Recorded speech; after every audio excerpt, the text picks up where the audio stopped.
નમસ્કાર વિદ્યાર્થી મિત્રો, ગયા વખતે આપણે 12 સાયન્સમાં વોલ્ટ ડિઝની અવર એનું સૌથી મોટું આપણી ભાષામાં કહેવું હોય તો એની પ્રોડક્ટ મિકી માઉસ એ બંને વિશે માહિતી પ્રાપ્ત કરવાનો પ્રયત્ન કર્યો હતો, અથવા તો એને આપણે પાઠની દ્રષ્ટિએ સમજવાનો પ્રયત્ન કર્યો હતો.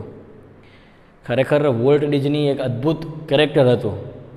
એ અદ્ભુત કેરેક્ટર નિર્માણ થયું એના પાછળના ઘણા બધા કારણો હોઈ શકે. ઘણા બધા કારણો એવા પણ હોઈ શકે કે એ વાતાવરણ ઇફેક્ટિવ હોય, ઘણા બધા કારણો એવા પણ હોય કે પોતાના અંતર્ગત સ્વભાવની દ્રષ્ટિએ પણ હોય, ઘણા બધા કારણો એવા પણ હોઈ શકે કે એમની આવનારી મુસીબતોના કારણે પણ હોય. પણ કોઈ બાબત હતી જેના થકી એ મિકી માઉસના નિર્માતા વોલ્ટ ડિઝનીએ પોતાની એક આગવી છાપ, પોતાની એક આગવી એ બાબત દુનિયાની સામે પોતે એ લાવી શક્યા. તો આજે આપણે શેપ્ડ બરાબર કે જે હરીન્દ્રનાથ ચટ્ટોપાધ્યાય એમના દ્વારામાં રચવામાં આવેલી જે કાવ્ય છે એ કાવ્ય આપણે સમજવાનો પ્રયત્ન અહીં આપણે કરવાના છે. બરાબર, પહેલાં તો હું કાવ્ય તમારી સામે વાંચું છું. In days gone by used to be a potter who would fill his fingers, mold the yielding clay to patterns on his wheels. But now through wisdom, lately worn, that pride has died away. I have ceased to be the potter and have learned to be the clay. બરાબર, પહેલો paragraph એણે કીધો. બહુ સુંદર મજાનું છે કાવ્ય. નાનકડી છે પણ ખરેખર આધ્યાત્મિક બાબત અથવા તો કોઈ પણ દુનિયાની શોધ છે અથવા તો કાંઈ પણ છે એ બાબતમાં મનુષ્ય અંતે શું શીખવું જોઈએ, અંતે મનુષ્ય શું કરવાનું છે એ બાબત આપણને પાઠના માધ્યમથી થોડોક સમજાવવાનો પ્રયત્ન કર્યો છે. બરાબર, ઇન ડેઝ ગોન, કેટલાક દિવસો વીતેલા છે અથવા તો વીતેલા કેટલાક દિવસો વખતે I use to be a potter, હું પોતે એક કુંભાર હતો. who would fill his fingers mold the yielding clay, કે જે પોતે એ પોતાની આંગળીઓ એ આંગળીઓને મોલ્ડ એટલે કે એ આંગળીઓના મદદથી મોલ્ડ આકાર આપતો. કોને આકાર આપતો? તો યેલ્ડિંગ ક્લે. યેલ્ડિંગ એટલે એકદમ નરમ થઈ ગયેલી જે ક્લે માટી છે, નરમ ને આપણી ભાષામાં કહ્યું ચીકણી, જે પણ કહો તો એવી જે માટી છે એને પોતે આકાર આપવાનો પ્રયત્ન કરતો. શેમાં? To patterns on his wheels, એટલે પોતાનું જે વ્હીલ્સ છે બરાબર એના ઉપર પોતે બેસીને એને અલગ અલગ આકાર આપવાનો માટીને પ્રયત્ન કરતો. એટલે કે કુંભાર જે રીતના પોતે ઘડતો હોય, ઘડવો હોય તો પણ ભલે, કોઈ પણ બાબત છે માટીના રમકડા હોય તો પણ ભલે, તો એનો જ્યારે આપણી ભાષામાં કહ્યું તો એનો ચક્કર ફરતું હોય અને એ વખતે પોતાના હાથની આંગળીઓથી અલગ અલગ એને આકાર આપતો હોય. બરાબર, તો વીતેલા વર્ષોમાં કવિ કે હું પણ આવું જ કંઈક કરતો. બરાબર, કુંભાર હતો ને કુંભાર રહીને અલગ અલગ આકાર એ નરમ અને ચીકણી એવી માટીને પોતાની આંગળીઓની મદદથી હું આપતો. બટ નાઉ થ્રુ વિઝડમ, પણ મારી હવેની સમજણથી કે જે કેવી છે, લેટલી બોર્ન, બહુ મોડેકથી મને પ્રાપ્ત થઈ. સમજણ તો મને મળી પણ થોડીક બહુ મને મોડી મળી હતી. એ સમજણ મેં મોડી મળેલી જે મોડેકથી મને મળેલી સમજણ છે એના થકી that pride has died away, તે મારો ગર્વ છે એ મૃત્યુ પામ્યો. એટલે કે કુંભાર બનવાનો, કુંભાર બની મને ગર્વ હતો કે હું અલગ અલગ પ્રકારના અલગ અલગ રીતના એ રમકડા બનાવી શકું. આજે મારો જે ગર્વ હતો, આજે મારો અહંકાર હતો એ ડાઈડ હવે, એ જતો રહ્યો. I have cease to be the potter, મેં કુંભાર બનવાનું કેવું કરી દીધું? બંધ કરી દીધું. સીઝડ, કુંભાર બનવાનું બંધ કરી દીધું. And have learn to be the clay, અને માટી બનવાનું મેં કામ કર્યું. એટલે કે વસ્તુના નિર્માતા બનવા કરતાં એક બાબત છે કદાચ આમાં, ઓર જે ગૂઢ રહસ્ય કદાચ સમજવા માટે નહીં હોય, એના પહેલાં 3 પેરેગ્રાફ એ જ કહે કે ભાઈ કોઈ તમે બાબત બનવા કરતાં એના આધારભૂતમાં, એના મૂળ રૂપમાં, એનું જે અંતિમ જેના વગર એ કાર્ય શક્ય જ નથી એ મૂળ કારણ બનવા માટે એ જીવન વિતાવો. ઓર કુંભારે બરાબર એની પાસે વિવિધ કલા કરવાની આંગળીઓ પણ માટી જ નથી. તો એટલે અંતે પોતે વિચાર્યું કે ભાઈ મારે કુંભાર નથી થાવ, મારે ભાઈ માટી થવું છું. બરાબર. બીજો એનો એવો ને ઉદાહરણ. In other days, I used to be a poet through whose pen innumerable songs would come to win the hearts of men, but now through new got knowledge, which I had not had so long, I have ceased to be the poet and have learned to be the song. In other days, બીજા કેટલાક દિવસોમાં, I used to be a poet. હું કવિ હતો. બરાબર. Through whose pen, કે જેની પેનની માધ્યમથી, જેની કલમથી innumerable songs would come. અસંખ્ય એવા ગીતો હે એમાંથી રચાતા, બહાર થતા, નિર્માણ થતા, to win the hearts of men. શેના માટે? લોકોના હૃદય જીતવા માટે. લોકોના હૃદય જીતવા માટે અગણિત, અસંખ્ય એલા ગીતોની રચના હે હું કરતો. જ્યારે હું કુંભાર મટીને કવિ બનવાનો મેં પ્રયત્ન કર્યો હતો એ સમયે. But now through new got knowledge. પણ પછી મને જ્યારે નવું એક જ્ઞાન પ્રાપ્ત થયું, which I had not had so long, કે જે પહેલાં મારી પાસે નહોતું. પહેલાં મારી પાસે લાંબા સમયથી જ્ઞાન નહોતું, મને ખબર જ નહોતી કે આવું હોય. બરાબર.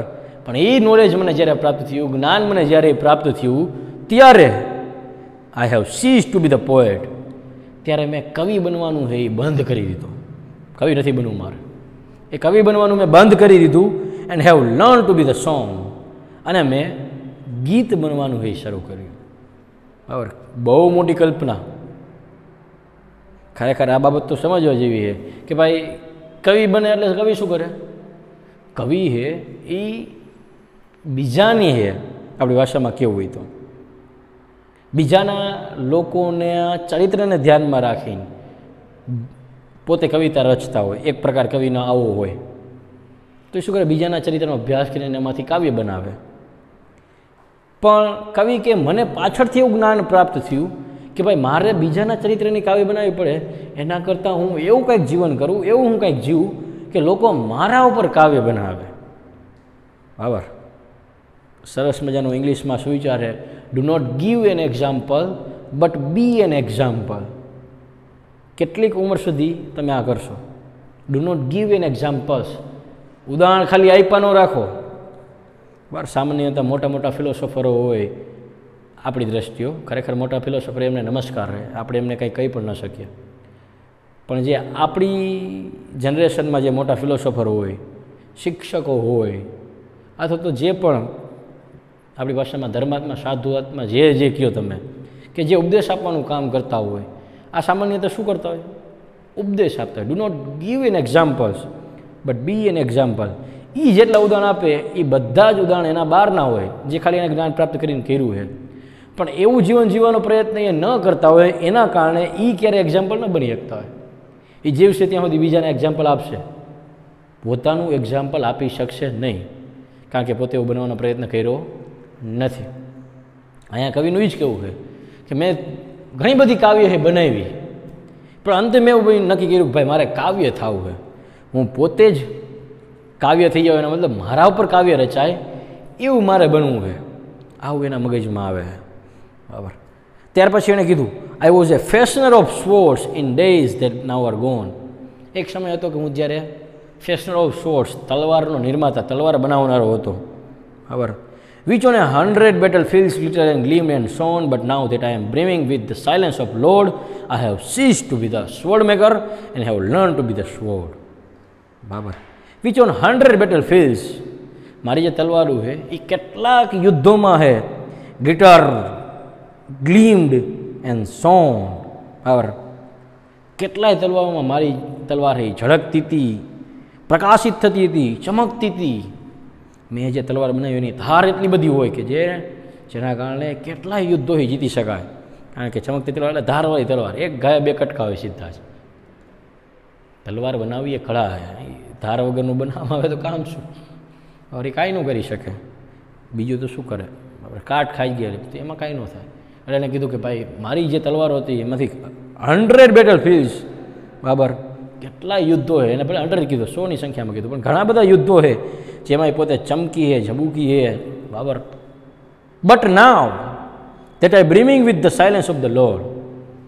પણ જ્યારે હું હે એ ભરપૂર થયો શેનાથી? The silence of the Lord. એટલે કે ભગવાનના સાનિધ્યથી જ્યારે હું નજીક ગયો અથવા તો એનાથી હું ભરપૂર થયો, એનાથી હું ચમકો, પર એમાં જ્યારે હું એની પાસે ગયો ત્યારે I have cease to be the sword maker and have learn to be the sword. ત્યારે મેં તલવાર બનાવવાના નિર્માતા તરીકે બનવાનું બંધ કરીને તલવાર બનવાનું ચાલુ કર્યું. એટલે કે સીધી ભાષામાં તલવાર નહીં, સોરી તલવાર બનાવવાનું નહીં, પોતે તલવાર. બરાબર, પોતે તલવાર એટલે એ એટલા ધારદાર હોય કે જેની વાણી એટલી ધારદાર હોય, તેજસ્વી હોય, જેના થકી સામેવાળો વ્યક્તિ એમ નામ બેસી જાય. એ બનવાનું મેં ચાલુ કર્યું.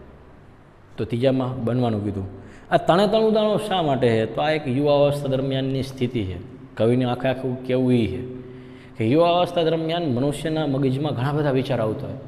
થોડોક ટાઈમ થાય મારે આ બનવું છે, થોડોક ટાઈમ થાય મારે આ બનવું છે, થોડોક ટાઈમ થાય કે આ બનવું છે.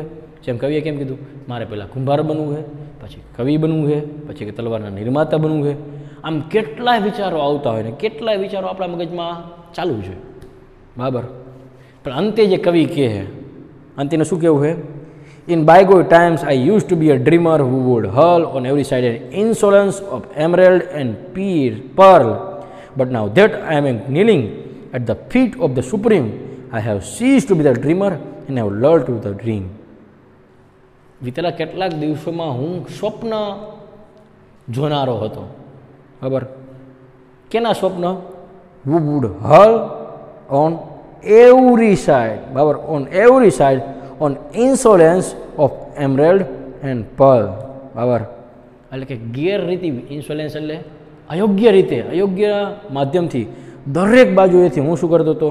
તો કે હીરા અને માણેક એ પોતાના કરવાના સ્વપ્ન એકત્રિત કરતો હતો. હીરા માણેક જેટલા બધે મારા થઈ જાય, આવા હું પોતે બધી જ બાજુથી એ સુખ પ્રાપ્ત કરવાનો પ્રયત્ન હું કરતો હતો.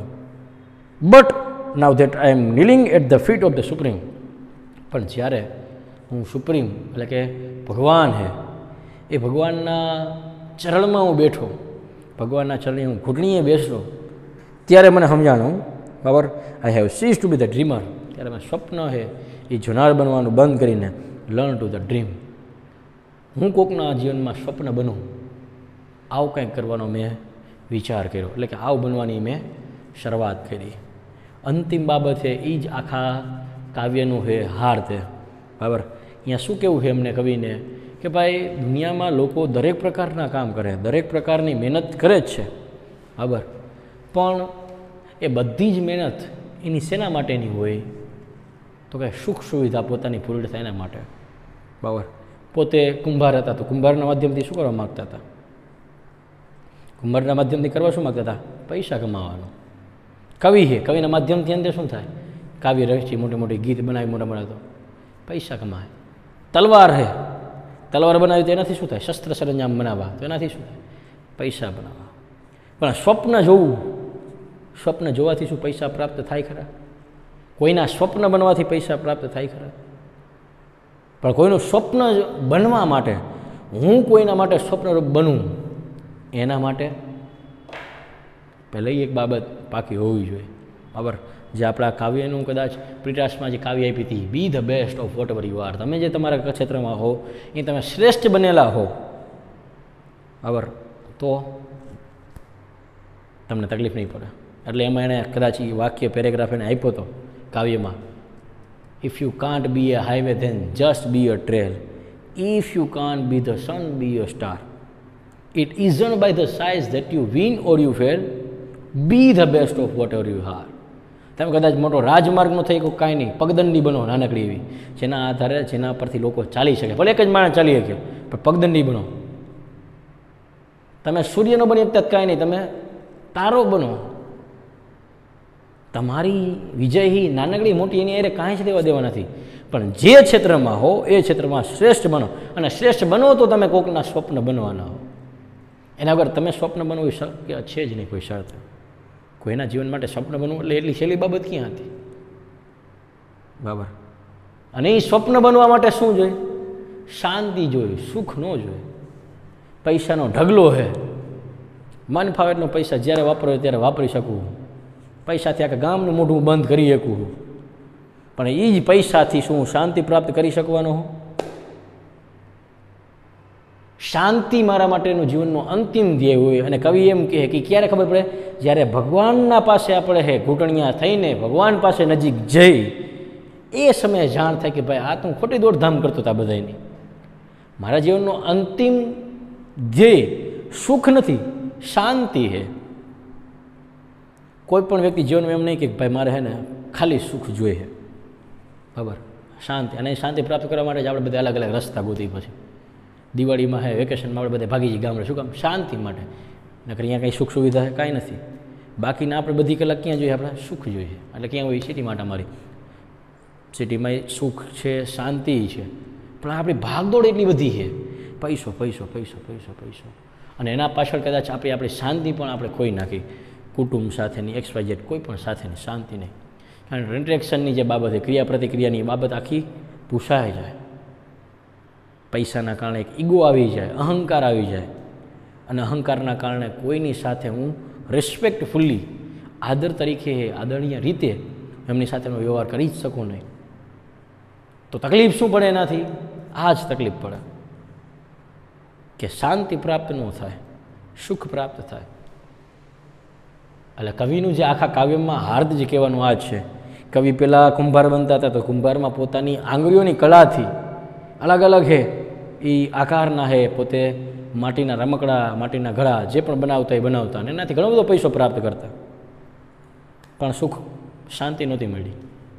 એના પછી કાવ્ય બનાવીને કેટલી ઇનનંબરેબલ ઘણા બધા કાવ્ય બનાવ્યું. એટલું નહીં, એનાથી એને લોકોના હૃદયમાં સ્થાન પ્રાપ્ત કર્યું.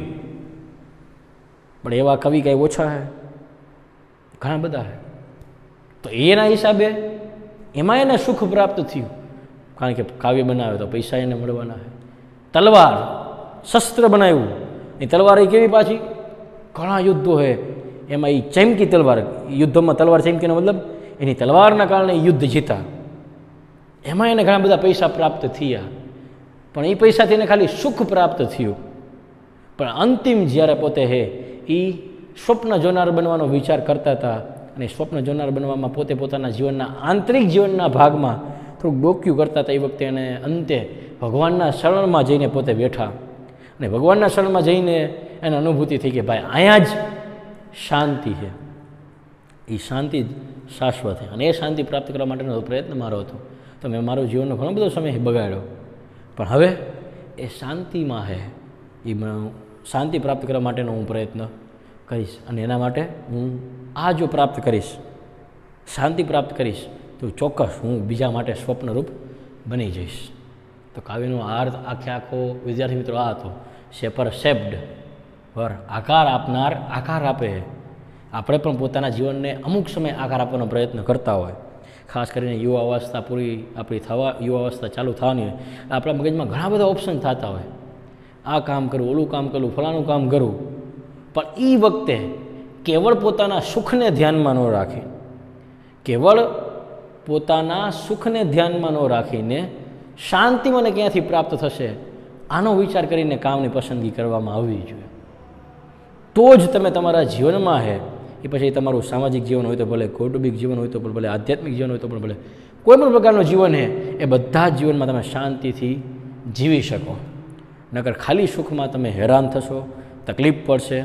અને ન થાય એના માટે જ આપણને એ હરીન્દ્રનાથ ચટ્ટોપાધ્યાયે શેપર શેપ્ડ નામની કાવ્ય આપણે આપી. કારણ કે 12મા પછી આપણે આપણું ફિલ્ડ એક નક્કી કરવાનું હોય, અને એ ફિલ્ડ જ આપણી પછી અંતિમ લાઈફ હોઈ શકે.